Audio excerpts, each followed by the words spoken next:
Salam uşaqlar. Bugünkü videoda təzə suallardan sizə çətin göstərən sualın ən asan cavabını verəcəm. Deyir ki, əmsalları tam ədədlər olan fx və gx funksiyası üçün c-nin ala biləcəyi ən kiçik qiymətini tapın. Qrafikə biz fikir versək, açıq-aşkar görsənir ki, fx funksiyasının sıfırları x1 bərabərdir -5, x2 nəyə bərabərdir? -1-ə.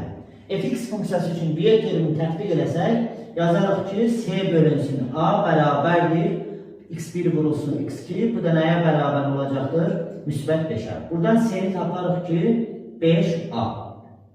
Gx funksiyasının sıfırları da ki, bax burada göstərilir, x1 bərabərdir x2'yə, o da nəyə bərabərdir? 3 verilmişdir.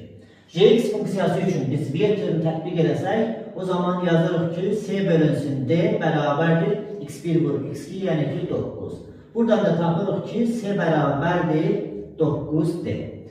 Bunları bərabərləşdirsək, 5a bərabərdir 9d tapırıq. A bərabərdir 9k, d də bərabərdir 5k alırıq. Və biz bilirik ki, a da sıfırdan böyük, d də sıfırdan böyük, parabolun qolları yuxarıdır.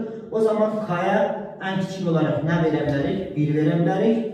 A bərabərdir 9 tapırıq. Buradan da c-nin ən kiçik qiyməti olacaqdır necə? 45. Sağ olun.